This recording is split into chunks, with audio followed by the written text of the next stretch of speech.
યોગી આપા વાત કરે છે. આ અમારી આજ્ઞાથી રવિયાની સભા ભરી કે ને હા ગળતલ થયું તે રાજીપો થઈ ગયો. કેટલો સસ્તો મોક્ષ છે. બીજું બધું તે લેવા જાઓ તો 2 આના મુમરા પણ કિંમત માગે છે. પણ આ મોક્ષ મોટા મોટી વસ્તુ જેનાથી પર કાંઈ નથી. મોક્ષની સાધના એમાં બધું આવી જાય, બધી સાધના આવી જાય. એ આપણને મફત મળે છે. આ મારી આજ્ઞા હેરૈયાની સભા ભરી તે હા ગળતલ થયું તે રાજીપો થઈ ગયો. આ વસ્તુમાં વિશ્વાસ આવવો જોઈએ. આપણને લાગે કે આટલું સસ્તું થઈ ગયું, મોક્ષ આટલી મોટી વસ્તુ થઈ ગઈ. મોટા પુરુષના વચને થઈ જાય તો મોટા પુરુષ એમની દ્રષ્ટિ બધું રહ્યું છે. આખું જગત રહ્યું છે, આનંદ બ્રહ્માંડ રહ્યું છે. તો એ દ્રષ્ટિ પામે એ જ મોટી વાત છે. દ્રષ્ટિ પામવાને સહેલું નથી. દ્રષ્ટિ પામવા માટે સત્પુરુષ સાથે એક તાર થઈ જાય. સત્પુરુષની દ્રષ્ટિ અને તમારી દ્રષ્ટિ એક થઈ જાય ત્યારે કામ થાય. આ અમારી આજ્ઞા હે રવિયાની સભા ભરી તે હા ગળતલ થયું. હા ગળતલ સસલું ને હાથીભાઈ બેની ભાઈબંધી હતી. તે સસલાભાઈ કે તમે મારે ઘરે આવજો. તે કે હા આવ.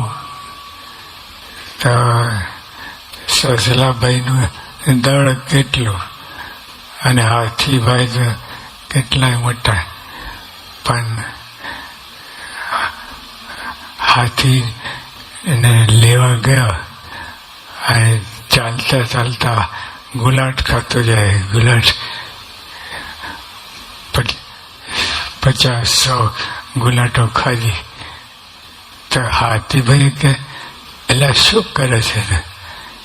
કે હા ગળતલ, મારી પાસે કાંઈ નથી.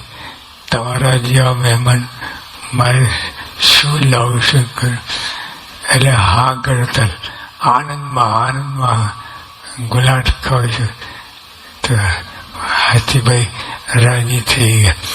તો અમે મોટા પુરુષની આગળ હા ગળ આપવા બધા જેટલા સાધનો છે આપણે લાગે, આપણા મતે બહુ મોટું લાગે, પણ સત્પુરુષની દ્રષ્ટિએ હા ગળ 2-4 ગુલાડ ખાધી એટલામાં રાજી થઈ જાય મોટા પુરુષ.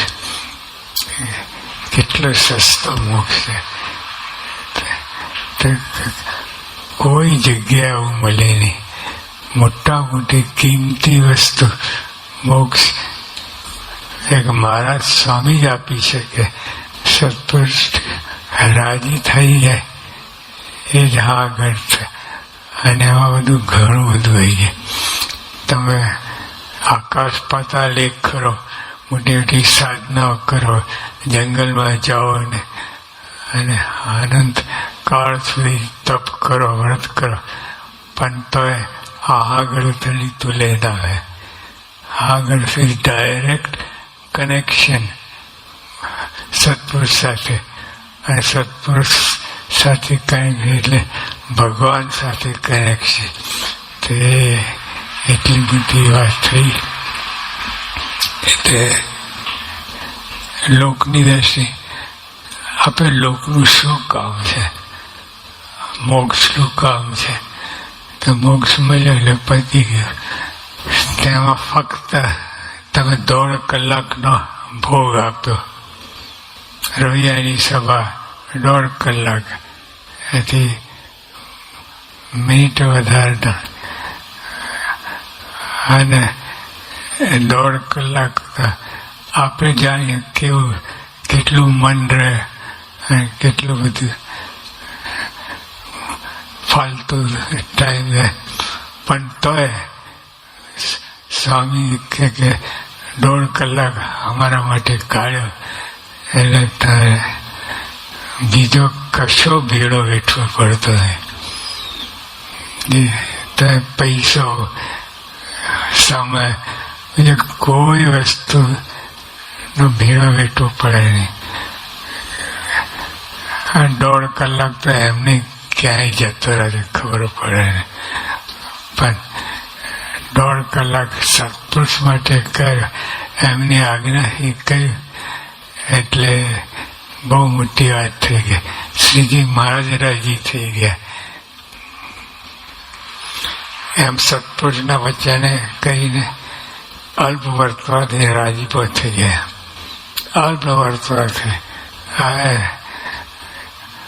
કરોડો જન્મની સાધના, હવે આમાં તો 1.5 કલાક શું કે લેખામાં. સત્પુરુષ કેન્દ્રમાં રહે એ મોટી આ છે. સત્પુરુષ કેન્દ્ર રાખીને જે કંઈ અલ્પ સરખું કરો એ મોટું ફળ આપે તમને. રવૈયાની સભા અચૂક ભરવી છે, એમાં કાંઈ જતું નથી અચૂક. પણ તોય ગલ્લા તલ્લા કર્યા. રવૈયાની સભા અચૂક ભરવી છે. કાલા ઘેલા જેવા આવડે તેવા ગુણ ગાવા. અને અમારે મહારાજ કે સભા ભરી અને કાલા ઘેલા કે કાંઈ ના આવડે થતા થાબડાજી, બસ તમે આજ્ઞા પાડીને આવ્યા એ જ મોટી વાત છે. આજ્ઞા પાડવા અત્યારે મોટા પુરુષનો અત્યંત રાજીપો. જેમ રાજા હોય એ કઈ ભેટ આપે કોઈને, તે કઈ ઓર્ડનરી ના હોય, મુઠ્ઠી ભરીને આપી દે તો કેટલો હીરો માણિક બધા અંદર આવી જાય. તે તો રાજા આટલું સામર્થ્ય તો ભગવાનનું સામર્થ્ય કેટલું બધું હોય, તે શું ના કરે. આજ્ઞા પાડવા અત્યારે મોટા પુરુષનો રાજપો. સત્પુરુષની આજ્ઞાથી 1.5 કલાક સભામાં આવ્યા તે જગત મિથ્યા થઈ ગયું એમ માનવું. મૂળ સત્પુરુષને ઓળખવા કે આ સત્પુરુષ છે, ભગવાનના ધારક સંત છે, એમની પાસે ભગવાન અખંડ રહે છે, અને સમાગમ કરો. અથડો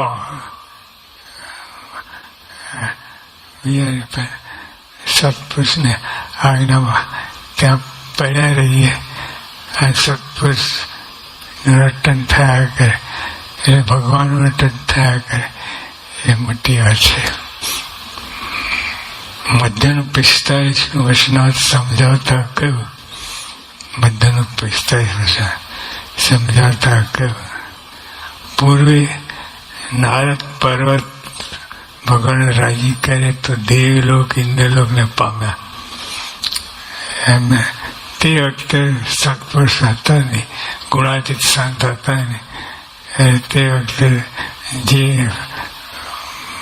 મળ્યા એ થયું, પણ તોય કેટલી મોટી પ્રાપ્તિ થઈ.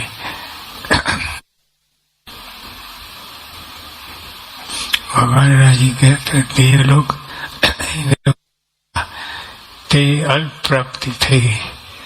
આ તો સાક્ષાત અક્ષરધામની પ્રાપ્તિ. આનંદ બ્રહ્માંડથી પર એવું અક્ષરધામ ત્યાં આપણે ગોઠવાઈ ગયા. કેટલી મોટી વાત! સંત મુક્તોની પંક્તિમાં ગોઠવાઈ ગયા. મુક્ત બ્રહ્મલોકની પ્રાપ્તિ એ આ લાભનો પાર જ નથી. કોઈ પાર ના કહેવાય. એટલી મોટી પ્રાપ્તિ થઈ છે. આખો સમય બધો ક્યાં વેડફાઈ જાય છે.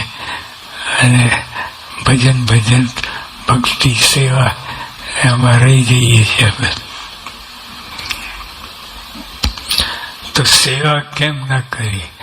માટે ભગવાન અને ભગવાનના ભક્તને રાજી કરી લેવા, જેથી અપાર સુખ્યા થઈ જાય.